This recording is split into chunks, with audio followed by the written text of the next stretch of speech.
یا رسول اللہ بوڑھی عورت ہوں, دوسرا سہارا کوئی نہیں, ابو ہریرہ کو روکے جہاد کرنے نہ جائے. جناب ابو ہریرہ فرماتے ہیں زندگی میں نبی کے منہ سے جب بھی سنا میٹھا بول ہی سنا. ماں نے جا کے شکایت کر دی. فرماتے رسول پاک مدینے کی گلیوں میں مجھے ڈھونڈتے ہوئے پھر رہے تھے, ابو ہریرہ کدھر ہے, ابو ہریرہ کدھر ہے, ابو ہریرہ کدھر ہے. لوگ مجھے کہتے ہیں ابو ہریرہ تجھے حضور ڈھونڈ رہے ہیں. فرماتے رسول پاک سے ملاقات ہوئی, چہرے پہ جلال, نبی پاک کے جملے. حضور نے فرمایا ابو ہریرہ تمہیں شرم نہیں آتی, شرم نہیں آتی؟ حضور کیا ہوا؟ فرمایا ماں روکتی ہے تو رک جا, ماں منع کرتی ہے تو رک جا.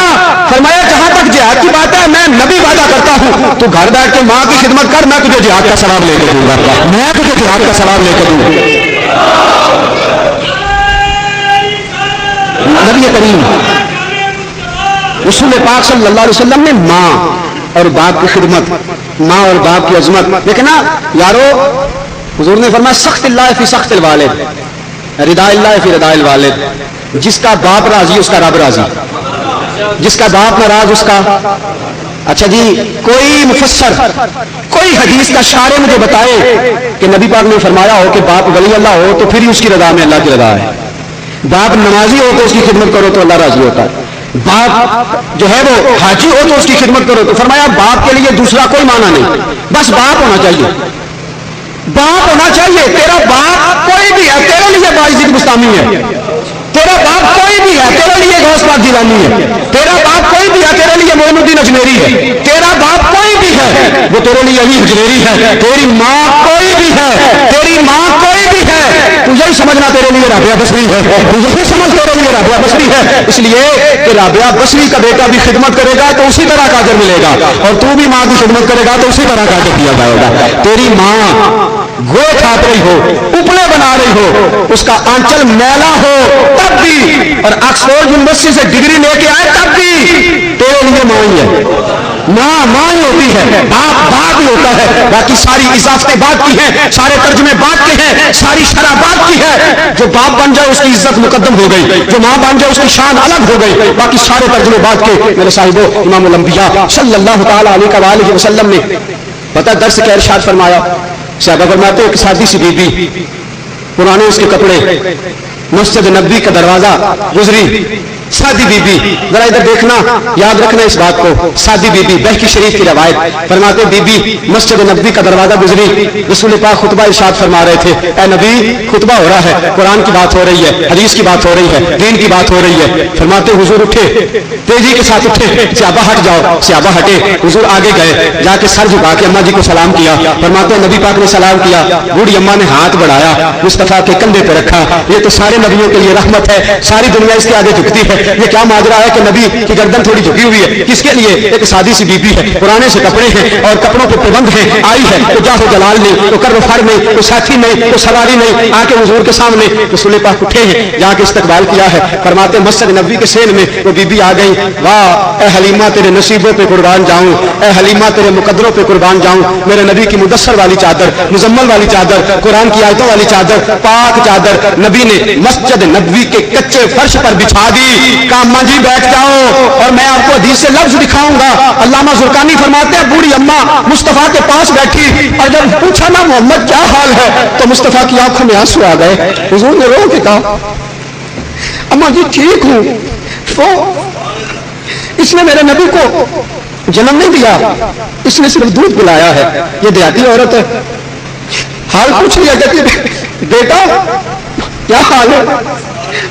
تو حضرت ابو ہریرہ فرماتے ہیں نبی پاک صلی اللہ علیہ وسلم کی آنکھوں میں آنسو آئے, نگاہ اٹھائی اور فرمایا مجھے ٹھیک ہوں, اگر کبھی کبھی آتی ہوگی تو ٹھیک ہی رہوں گا, کبھی کبھی آتی رہو. مدثر کی چادر بچھی ہوئی ہے. ماں نے پوچھا درد ہوئے تہائے نکلے, کوئی مجھے رہندا جڑ کے ذکر کریے اپنے سونے دا, منہ ہو رہا ول تر کے. جب کوئی اپنا ملتا ہے نا اپنا تو دکھ تازے ہو جاتے ہیں.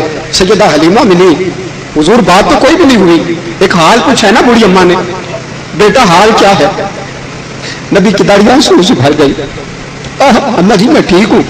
حضرت جناب ابو ہریرہ فرماتے ہیں حضور تعارف کراتے پھرتے ہیں, یہ میری اماں ہے, یہ مجھے دودھ پلایا کرتی تھی, یہ مجھے بچپن میں کھلایا کرتی تھی, یہ مجھے لوریاں دیتی تھی. ابو بکر آؤ, یہ میری ماں آئی ہے. فرماتے ہیں حضور اٹھے, گھر لے گئے. فاطمہ میری ماں آئی ہے, عائشہ میری ماں آئی ہے. حضرت ابو ہریرہ فرماتے ہیں سمجھ نہ سکا, قریب جا کے پوچھا حضور کون ہے؟ فرمایا یہ وہ ہے جو 4 سال میری ماں بن کے رہی ہے. 4 سال جو ماں بنے, نبی اس کے لیے چادر بچھا دے جس نے 9 مہینے تجھے پیٹ میں رکھا, اپنے سرانے کفن رکھ کے تجھے پیدا کیا اور اپنی چھاتی کا خون پلا کے تجھے پالا.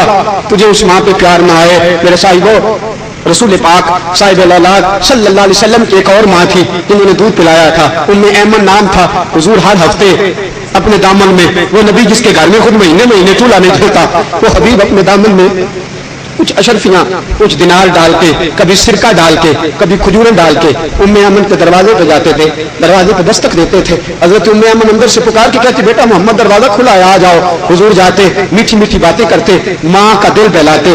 حضرت ایمن فرماتی ہے مصطفیٰ نے پردہ کیا, میری چیخیں نکل گئی. میں نے کہا میری اپنی بھی اولادیں تھی, لیکن میں تو اس لیے فخر کرتی تھی لوگوں میں محمد ابن عبداللہ کی ماں ہوں. آج میرا بیٹا ظاہری طور پہ پردہ کر گیا ہے. حضرت ایمن فرماتی ہے میں رو رہی تھی, میرے دروازے پہ دستک ہوئی, اٹھ کے دروازہ کھولا تو ابو بکر بھی کھڑا تھا, عمر بھی کھڑا تھا. میں ان کی طرف دیکھا, انہوں نے میری طرف دیکھا. حضور کو گئے تھوڑے دن ہوئے تھے, ایک دوسرے کو مل کے روئے. جب رو رو کے تھک گئے تو جناب ایمن کہنے لگی ابو بکر حضور بڑا پیار کرتے تھے, ہر ہفتے آ کے اس بوڑھی کی خدمت کرتے تھے.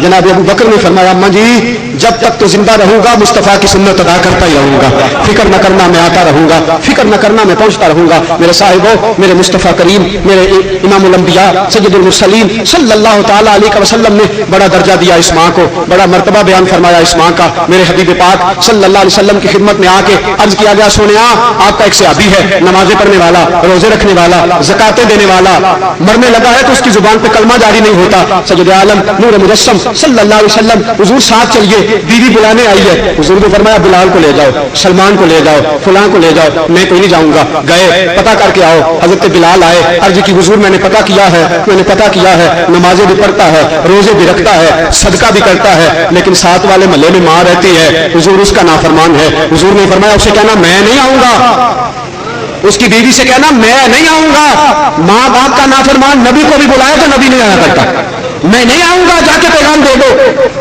عرض کی سونے آپ کو مہربانی فرمائیں. حضور نے فرمایا جاؤ اس کی ماں کو بلاؤ. ماں کو بلایا, سامنے آ کے بیٹھ گئی. رسول پاک نے فرمایا ماں پتہ مجھے چل گیا بیٹا نافرمان ہے, چل معاف کر دے. ماں سے جب حضور نے کہا تمہیں کیا پتا, کبھی اولاد ستائے گی تو تمہیں پتا چلے گا ماں باپ کا دکھ کیا ہوتا ہے, کبھی اولاد ستائے گی تو تمہیں پتا چلے گا بچوں کے ستانے سے ماں باپ کے کلیجے پھٹ جاتے ہیں. تمہیں کیا پتا جب بچہ نافرمانی کرتا ہے تو ماں کو اپنی وہ راتیں یاد آتی ہیں جو اس نے جاگ جاگ کے گزاری ہوتی ہے. تمہیں کیا پتا جب بچہ نافرمانی کرتا ہے تو باپ کو اپنی وہ مزدوریاں یاد آتی ہیں جو بچوں کے لیے اس نے کی ہوتی ہیں. نبی پاک نے فرمایا معاف کر دے, تو ماں چیخی روئی, کہنے لگی سونیا بڑا ستایا کرتا تھا مجھے, مرے نہ جیے میں معاف کوئی نہیں کروں گی. بات اس نے کی, آنسو نبی کے نکل گئے. حضور نے رو کے فرمایا اچھا اگر یہ بات ہے تو میں نہ اس کا جنازہ پڑھوں گا, نہ مسلمانوں کے قبرستان میں دفن ہونے دوں گا, نہ میں اس کے مرنے کا انتظار کروں گا. لکڑیاں لاؤ, جلاؤ اس ظالم کو جو ماں کا نافرمان ہے, زندہ جلا دو. اللہ نے کسی کے لیے آگ کی سزا نہیں رکھی, نہ دنیا میں کسی کو آگ کی سزا نہیں دی جائے گی, لیکن ماں کا نافرمان ہے زندہ جلا دو. جب رحمت اللہ عالمین نبی کی زبان سے نکلا تو ماں اٹھ کے کھڑی ہو گئی. حضور کا ہاتھ پکڑا, عرض کی سونے